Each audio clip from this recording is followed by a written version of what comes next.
Hi guys, welcome to Learn Electronics Repair. This video is a follow-up to one I made last month actually, sponsored by PCBWay, as is this video. So for regular viewers, you know that myself and Detlef were working on a device we could add to a multimeter so that it would bleep correctly, what we say correctly. I'll show you what I mean with my fluke meter, and this is what we're trying to achieve. So on the fluke, if we use diode mode, which you're in now, you'll notice that if I short the leads together, we get a continuous bleep. If I test a diode, this is a normal silicon rectifier, we get one bleep, same frequency as the continuous one, just one short bleep, and it reads the voltage drop across the diode.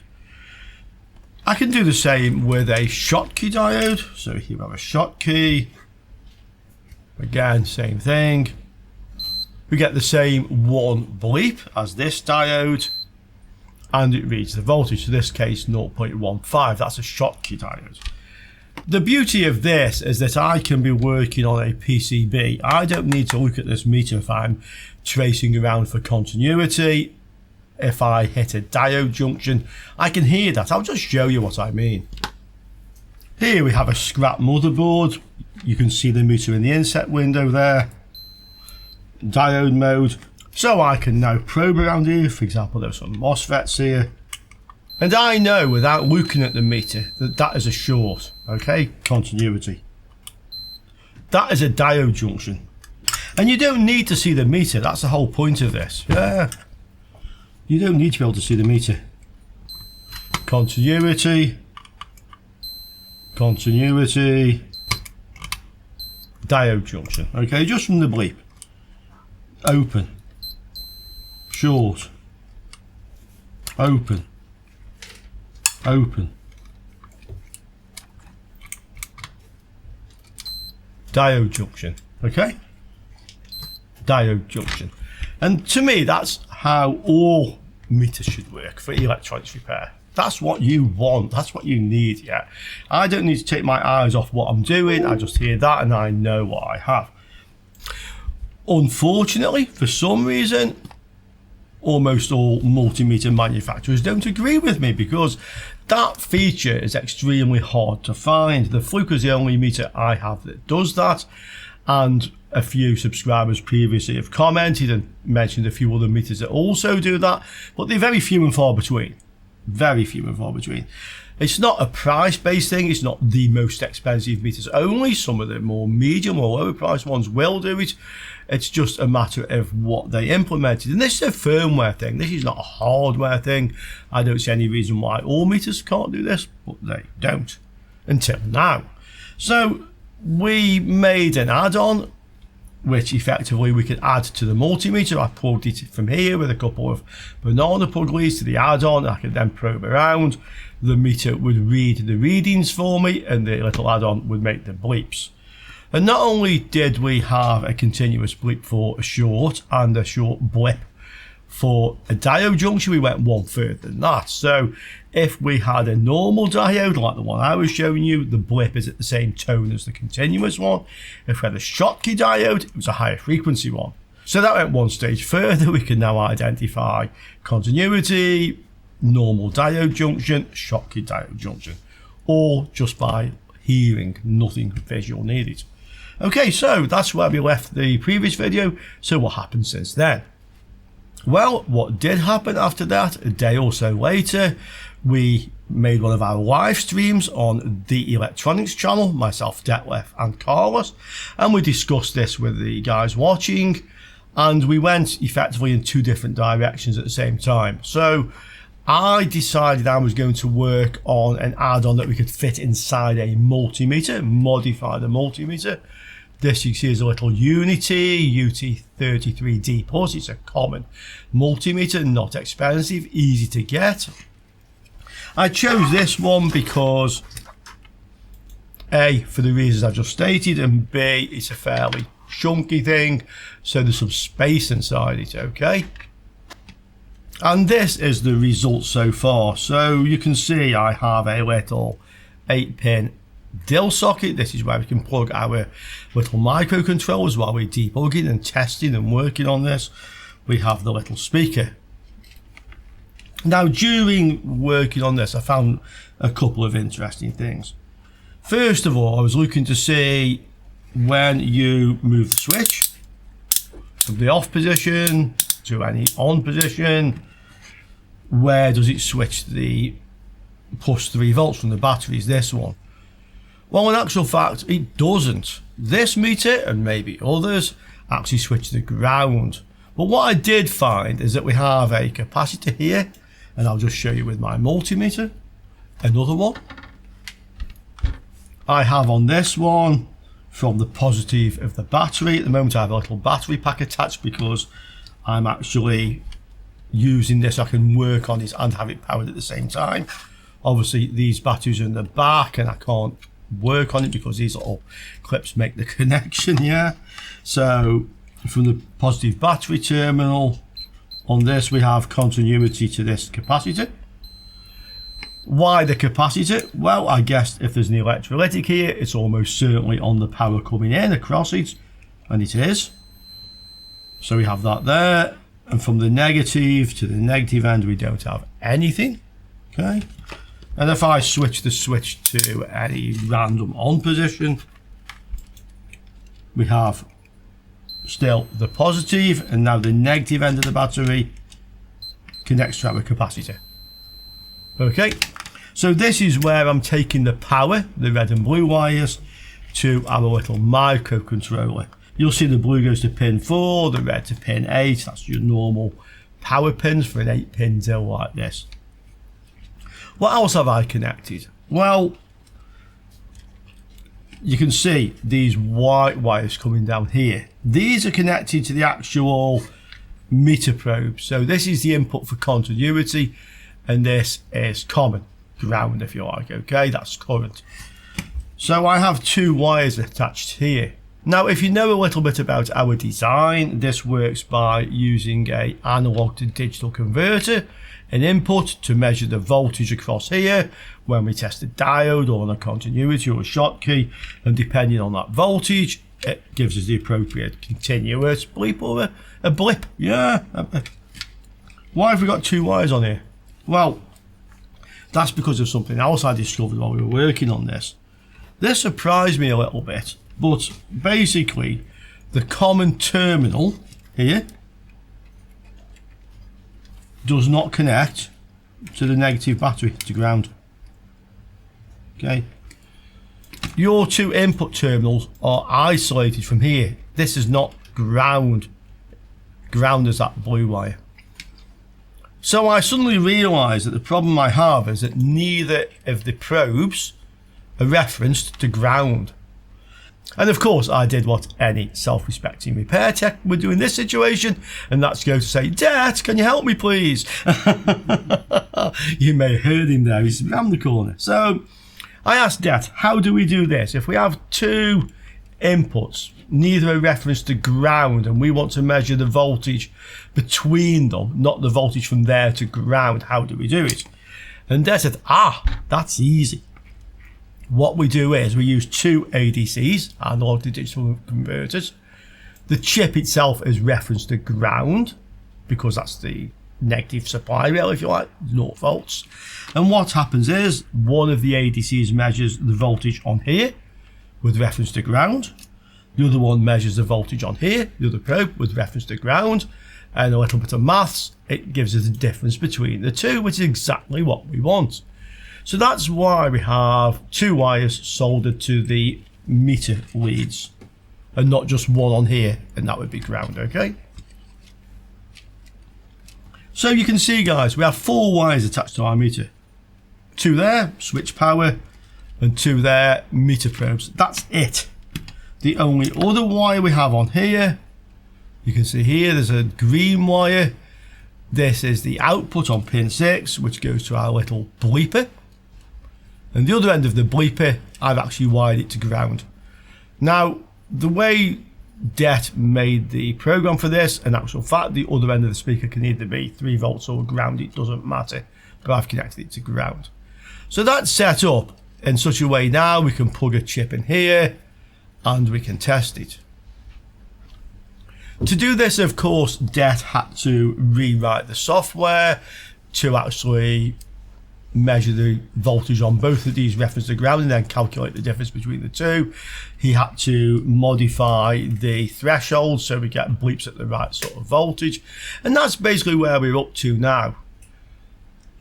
In the meantime, Det is also working on a standalone version of this. The standalone version he's going to show you in a moment. He's designed a PCB for it, but it's basically like our original design, and that one has a built-in display, a meter that just reads the voltage between the two probes. It's effectively diode mode, it has a constant current generator, it does what your meter does, but it's just a little box. While we were working on this, and Det will explain how he did this because it's a bit fun, but what we did notice is that it was kind of intermittent. So sometimes you would short the leads together to get a continuous bleep, sometimes you could get a blip, occasionally you would get a blip like a Schottky. It was intermittent. Now software cannot really be intermittent, generally speaking, okay? So a little bit of thinking, I will let Det, who's going to join us shortly, explain how he did that. You guys have a think, how can it be intermittent doing such a simple thing? You may be surprised at the answer. I wasn't once he told me what was going on. It made perfect sense, and I guess it will to you guys, but I'll let Det come and explain to you how we got around that intermittency. So what we're going to do next is to plug a chip into here. We're going to try it, we're going to test it to see if it does what we want it to do. Det will then tell you a bit about the intermittent effect, about the standalone version, and we will have a look at the PCBs, which we're then going to send to PCBWay.com, who will make them for us, and we can get working on the standalone. While we're just waiting for Det, let's just talk a little bit about PCBWay. PCBWay.com are a premium PCB manufacturer, and their service is ideal both for professional productions of PCBs, businesses, amateurs and hobbyists alike. So you can order 5 PCBs to your own design for $5 here, and the postage, depending on the service you wish to pay for. If you use the economy delivery, you pay about another $5 for the postage. If you look in the description to this video, you will find a voucher code which gives you $5 off your first order. So guys, you can upload your PCB designs, place your order, and effectively only pay postage the first time you order. Not only can you get your own PCBs produced here, and we'll show you at the end of this video how to do that. We're going to upload our design for the standalone version, but they have a very large shared project section. So in here, you can search for something that you may be interested in building, either by looking at the categories, Arduino hardware, DIY, computers. You can see many categories here. You can look at the recent uploads that people have put on here, op-amp test board, there's one to go for. And you can see this is a project someone's designed. This looks like a teaching aid in actual fact. And the great thing with PCBWay, if you want to upload your own projects, you'll see the author gets 10% of the cost of the order. So you can make a bit of money too. This is the way we will upload the PCB for the standalone version. So when we do that, if you guys want to order any, then yes, we get a bit of commission. And as I also mentioned, you can get 5 PCBs very cheaply.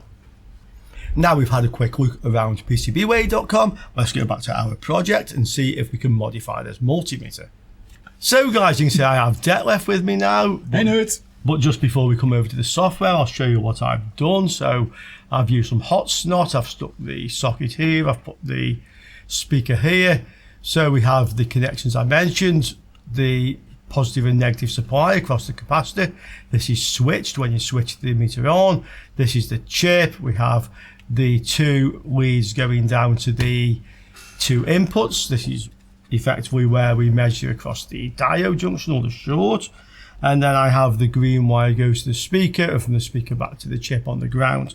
Now I realised afterwards I have this bit of a ridge here, and you can see where I've positioned the speaker really is in the wrong place. So this will go together, not quite properly.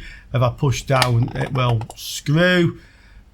Really, I should move that, but this is the prototype, so it doesn't really matter.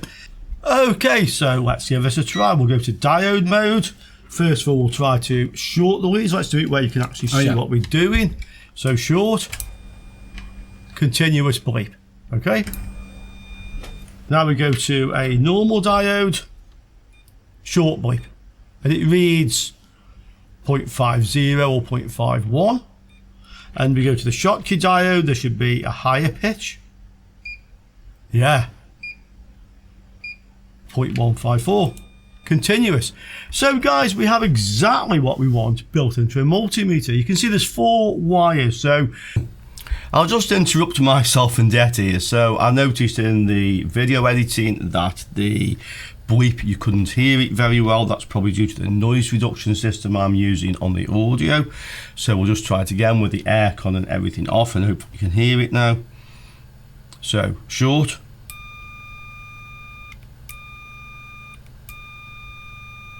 continuous bleep, diode,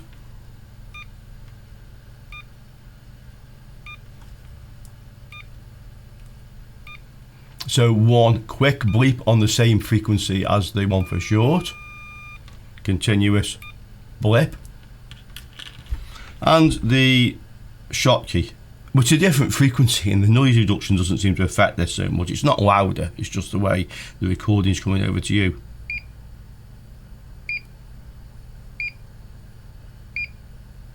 Okay, so you can see this does work very well.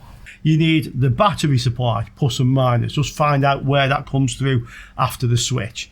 You need connections to the 2 probes and a connection to the speaker, which you're going to fit somewhere in here. And then from the other side of the speaker, you can either go to 3 volts or ground. It really doesn't matter. If you have a 4.5 volt meter, I'm sure Det can just change the values and make this work for a multimeter that takes 3 batteries rather than 2. Okay, so there is our standalone tester built into a multimeter. One big proviso about this, there's no protection on this input. I've connected directly from here. So if you connect this to a voltage when you're trying to do continuity, you're going to damage it. More than 5 volts, you'll damage the microcontroller. I did have a look to see if I could figure out how the switching works, because when you switch this from volts to diode test mode, normally internally it must disconnect that to protect it from voltage, because the meter does have protection, but I wasn't able to find out. Having said that, I didn't spend like half a day looking. I had a quick look around and thought, okay, we have a standalone tester, but that's what it is. It's a standalone continuity tester that we can use with all these advantages, but just use it for that, guys, yeah? Or maybe you're just better than me. Okay, so that's the one built into the multimeter.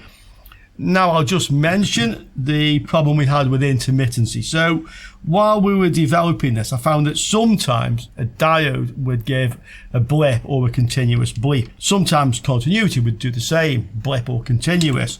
And sometimes the Schottky diode thought it was a normal diode.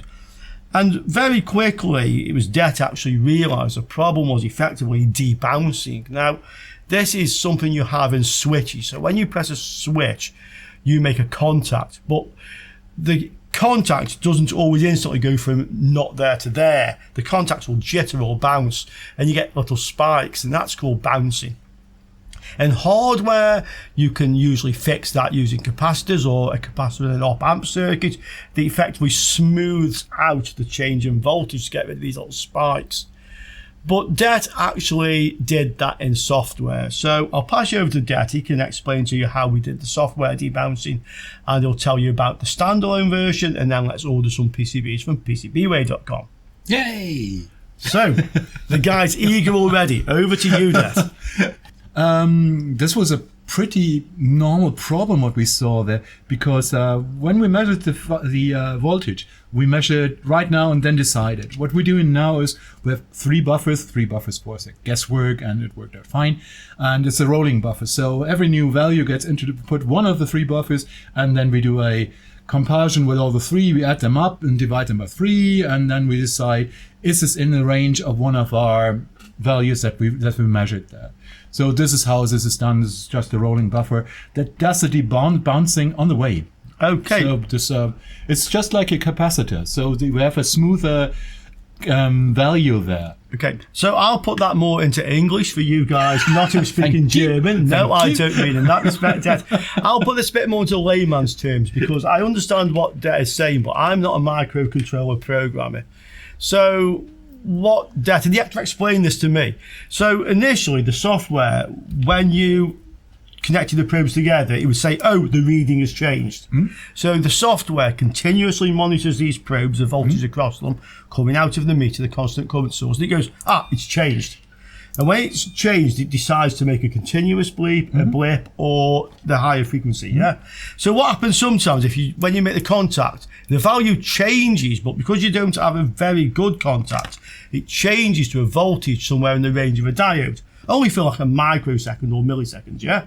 Less than a millisecond. Less than a millisecond. So what the software would do, it would take that initial reading and say, it's a diode blip.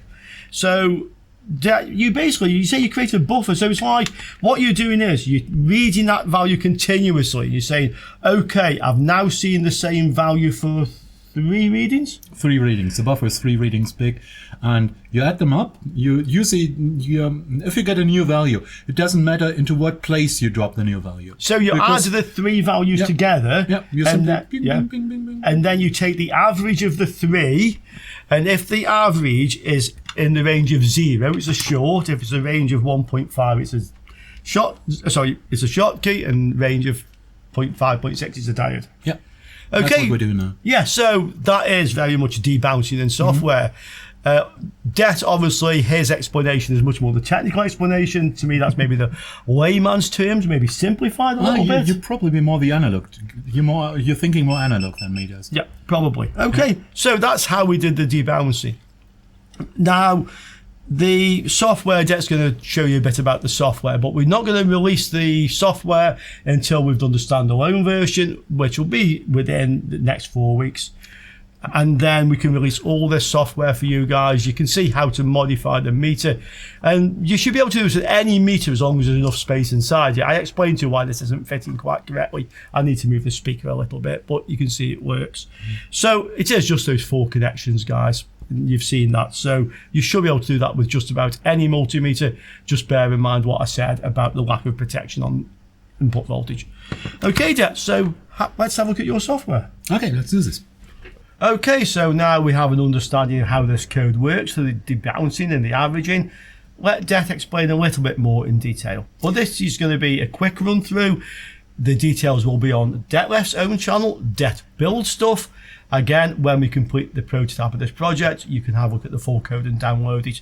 Assist in any way, advise, help us, guys, why not? So over to Det. Yeah. This is we're not trying to be sneaky here, guys. This is just because we want to release a full project when it's done with the Gerbers, with all crap inside. Can I say crap? You can. Good. All right. I'll do a very, very short fly through the code. This is maybe finalized. I'm not 100% sure whether, code is never finalized. So we do a very short run through here. This is my little AT Tiny controller, and you see we're only using 2 pins, A3 and A2. And we have a 3rd pin, that's the bleeper. These are the wires you have connected. These are the 2 inputs. So A2 and So A3 and A2 are going to the connections to the meter probes, and PB1 is the bleep. Yeah, and we're using them as a differential. So we're measuring the voltage on one pin, measuring the voltage on the other pin, and use the difference of the voltages to generate what we measured there. This is a way to get around when you don't have a ground. This is how we do that. Okay. And as promised, I'll be short. I set some variables over here. You normally do this. You can see here, there's my bleep frequencies. There's the length of the bleep. This is my pins, and I ignored A3 because this is in the code and I only use this once. So these frequencies, 1200 and 2400, is that in hertz? Yeah. Okay, 80 is what, milliseconds or something? Yeah, bleep time in milliseconds. Okay. Yeah. And everything below this is a short 30 and Schottky low, Schottky high, diode low, diode high. These values change when you change the voltage. We did this way around because we wanted to have the lowest possible component count. We're going away with one bleeper and one CPU. If you want to do this with a ADC set to a fixed voltage, you can use 1.1 volt in here. You have to use 2 resistors. Yeah. And we didn't want to get around with that, so this is the way we're doing this. Okay, so these values actually are what the ADC sees when, for example, you get a short, it reads something below 30 on the ADC and so on. This is a 10-bit ADC, so we have values between 0 and 1023, I have some status in here. This is the array. This is what I was talking about when where we store the bouncing thing and where we store all the so this is the smoothing of the values. Yeah, so this is basically the previous 3 values at any time, and this is where you average them. Yeah, indeed. And this is, I call this a rolling array because I simply write values into next free spot and overwrite the value that's in there. Okay. This is how the differential is generated. So I read both of the analog values and do a V1 minus VV2. This could be a negative value with the apps before here. This is always a positive value. So it's an absolute, so I can get away with a 16-bit unsigned over here. Okay. Let's go like this, like the CPU is going through the code. Okay. So if I open setup, this doesn't do much. It sets the bleeper to an output, so it knows that it can bleep. And then I fill up the array with the current reader, with the current values I'm currently reading. This is just to have something in the array just to keep going. This is your 3 values. These are my 3 values, and I simply grab what I see at the start and fill up the array so I have something in there. Okay. Okay. From the setup, it goes into loop. C++ people know that. And this is where I fill up the array. So I fill up the array with a pointer to a pointer with the current read from the ADC reader over here. Then I increment my to the next position to my pointer, and I do a check over here if it's overflowing. So I set it to the maximum array. So if it's more than 3 times, the fourth one goes back to the first. Right, you always go 0, 1, 2, 0, 1, 2. Yeah. How fast is it doing this? Have you any idea? I didn't measure this, but the CPU is clocking at 8 megahertz right now. This is fast. This is fast. Okay. Yeah, and we when we tried the bleep test, it was faster than the voice. So fast. Yeah. I didn't expect this. So this is a thing for me. Yeah. And after this, it's just some checks. And this is in range is a function that I wrote over here. So in here, I simply go through my arrays. Yeah. And I check out is this in the range of my arrays. Yeah. And as soon as one is not in the range, I simply skip out. And if it's in the range, I go for it.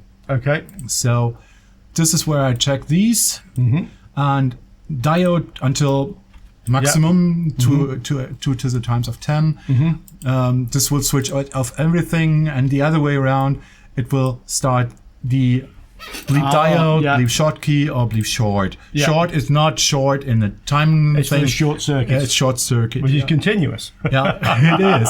And this was the main thing in here because I needed to way to do the short bleeps. Yeah. And this is how I came up with that. There's a static value in here. This is last time, and every time this is called and the bleep status. And we get through to this, so bleep diode is called. We set last time to the millis, to the current milliseconds that the CPU sees, and then it bleeps. This is the command to start the bleeping in here, and every time it goes through this, you see this one. I invert this one over here, so I'll always run into this one, and when I run out of the time for the milliseconds. You get no tone. I switch off the sound, so there's no tone left, and this is how this is done. And then the next I can see for short key is a different frequency. Yeah, this is the same. This is just and then the bleep short range. won't run out of time. Is that right? Yeah, indeed. The bleep short doesn't have a timeout. Yeah. Okay. Yeah, this is the whole magic. As I said, software is never done. So I could add here some power saving features, say let it sleep for a millisecond before we do the next reading or something. I didn't go there. This is a say 80% done project, but it works already. So And I notice with this. You as my customer, what do you say? No, it's very good. I do notice, for example, if you only touch the leads very shortly together, it doesn't continue the bleep till the timer times out. It stops straight away. And I'm assuming that's because the values in that average delay change straight away. So because it might start the bleep for a diode, but if you disconnect the leads, it won't continue. For 80 milliseconds, it will just stop straight away. So to me, this is perfect. Yeah, I think so. So we'll probably keep it this way. What we're going to do, we do a version that is a really standalone, because for this you have to bastardize one of the little multimeters, and we're going to do a standalone version with a PCB. And this is what we're currently working on, and we're going to show you now. So I brought you a little schematic over here. This isn't really heavy stuff. We're only using a microcontroller with some stuff around. Yeah, and this is the standalone version, because as you see in the built-into multimeter is just the one chip and the bleeper. Yeah. I fly around through this too. Over here we have the voltage regulation part. We're going for something like 7 to 15 volts as an input. We're probably aiming for a 9 volt battery cell for this one. There's a little switch, and there is two versions of the obliquous F7805. So we have the 7805, which is a TO220, and the 78L05, which is a TO92, and the PCB will take it either. Yeah, whatever is lying around, so simply drop it in there. I included a little switch to turn it off and on, and I included a little power LED. Yeah, I'm using LEDs everywhere. These capacitors are for both of the regulators. Use whatever you have handy. These are not critical. This supplies the power to the brain over here, so to the 80 tiny 85. This will have a different software version than the DMM version, because we don't use differential. So it's the same chip in both, it's just programmed differently. And that's because in your case the reference is ground of the battery, whereas on the multimeter it wasn't. And since it's a battery, it doesn't have any reference to anything. You can connect it to your circuit and it will work. Of course. I have some banana jacks over here, some of the big plugs, so you can hang everything in there. I have a totally useless RGB LED in here. If you don't want it, don't use it. This is a thing. I'll maybe program into that right now. This is the first version of the PCB. So that you have an optical feedback. So like one colour for a short, another colour for a normal diode, another for a Schottky. Absolutely, yeah. But I'm not sure if it's usable, but this is totally useless, because you normally hear the difference. So you don't need that. Yeah, but I guess if you're hard of hearing, then the visual indicator will be what you need. So nice one. That's a good idea. Indeed. Yeah, we have a little current source over here with a LM317, and the 820 ohms resistor over here gives you about 1.5 milliamps. Yeah, that's the current between the test probes that we're using. That, guys, is based on what we measured. We measured 2 or 3 multimeters, and that was the average, about 1.5 milliamps. So that's how we came to that value. Yeah, and this should be enough to get you to light up every LED you have laying around. So this has the added benefit you can test an LED with that. Okay. Yeah. There's a little bleeper with the optional 222 ohms resistor. We learned that we put it in the little box. It was quite silent.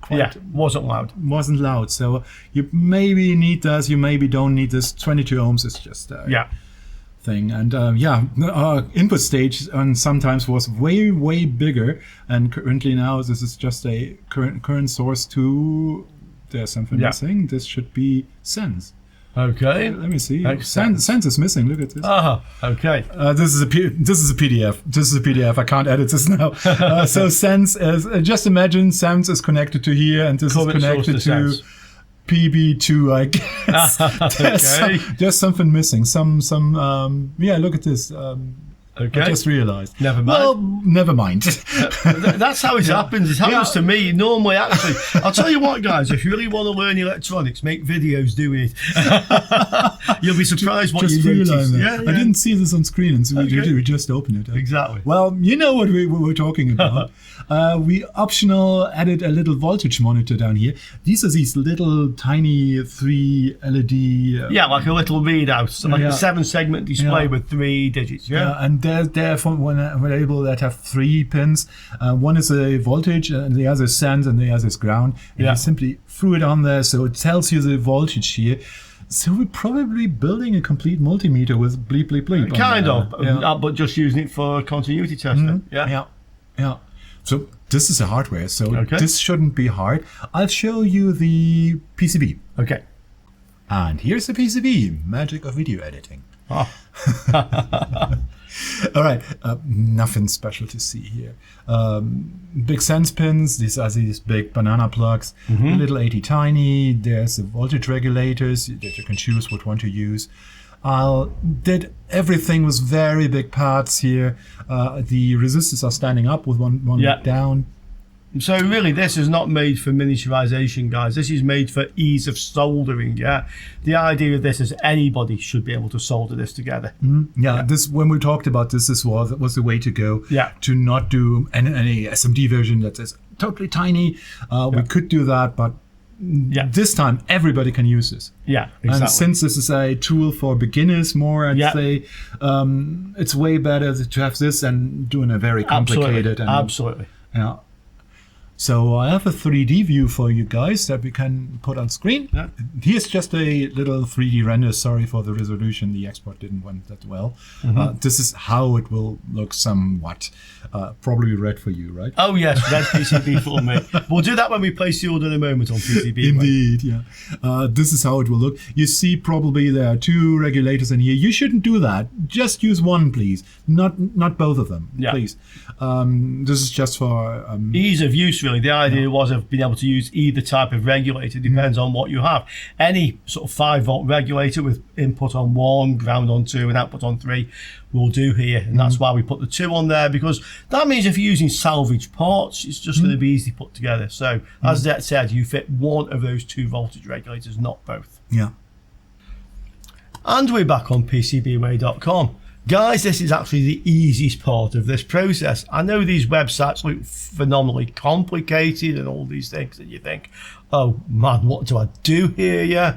Well, actually with PCBWay.com, this is so simple. So we go to quote now. Okay. And then we go to quick order PCB. And this is where we upload the Gerber file. This is the file generated by your PCB design software. Or if you were downloading somebody else's project, this is what you use. They would provide you with a Gerber file. So Gerber file, and which one is it, Det? The one of your on the thumb drive, on the 16 gig. There you go. And here we have the Gerber file. You'll know the name from this. This name, Mr. Bleep, I'll just mention, came from our live stream channel, the electronics channel. This is every other Sunday. Detlef, Carlos and myself for 2 hours from 5 p.m. GMT, London time. Okay, London time, easiest way to say it. So from 5 p.m. till 7 on the Sunday, we have a lot of fun. And we often talk about videos we produced in the last week and discuss them further. So guys, if you prefer something interactive, come over and join us on the electronics channel. I will put the link in the description to this video.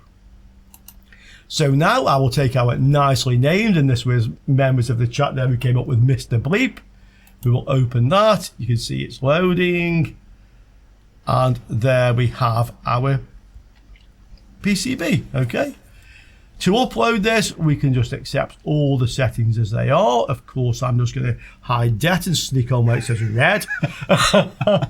Now, you'll notice the picture here hasn't changed, so he didn't even notice me do that. But believe me, when these arrive, these will be red, okay? You can see the build time is 3 to 4 days. The cost of the PCBs is $5.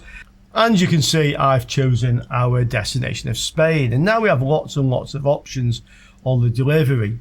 And this is really a trade-off of how quickly do you want them compared to how little you want to pay. So AliExpress standard shipping is $3.89. It can take up to a month, but that is our choice. Or we could pay an extra 11 cents and we'll go to 19. And we'll go to 9 to 13 business days. That seems like a good compromise, yeah, for 11 cents more. So that's what we will go with. And we can see that our total order cost is $9. I can save this to the cart. It will now ask me for my login details. Obviously, I'm going to do this off camera, but now I can place this order, and in about 2 weeks, the PCBs will turn up. And that should be in time for early next month when we make the next and probably final installment on this one. But I say probably final because this PCB is version 0, Det, yeah? Rev 0, yeah. Rev 0. So Jeff will just explain to you the way he tends to work with this and why we're all doing the PCBs now. Yeah, I normally go for very early to do my first PCBs. I normally have round turn of 2 or 3 PCBs until I arrive at my finals, because when I get the PCB, I'll fiddle around with the stuff on there and maybe change some stuff, and then need another revision. It could be that revision 0, because this is a very easy PCB, that revision 0 is the final one. So we'll see when we have it. Yeah. But now it's at the point where we need a PCB to test it out if everything works fine, and this is the right thing to do right now. And with this price from PCBWay, Exactly. there's no reason to not have a revision 0. Exactly. There's really no reason not to. Just get it ordered. Yeah. And it's much easier to make changes when you've got a PCB to work with, rather than you're still working on stripboard or something. Yeah, horrible way. Yeah. So as Det says, that's a great example with PCBWay.com. The price is so attractive, we can easily work that way. So guys, you've seen the process now, some idea about how this works. I mean, that test with a little multimeter really did work well. Yes, I need to move the bleeper, but it worked okay. I'd just like to thank Detlef once again for his assistance with this project. This definitely would not have happened without Detlef's input to it. And of course, PCBWay.com for sponsoring these videos, which allows us to spend the time to do this sort of thing. And we all learn from that. And finally, I'd like to thank you guys for watching, because without you watching, well, this would be pointless, yeah? So, hope you all enjoyed that. Look forward to seeing you all soon on another Learn Electronics Repair video. Ciao for now.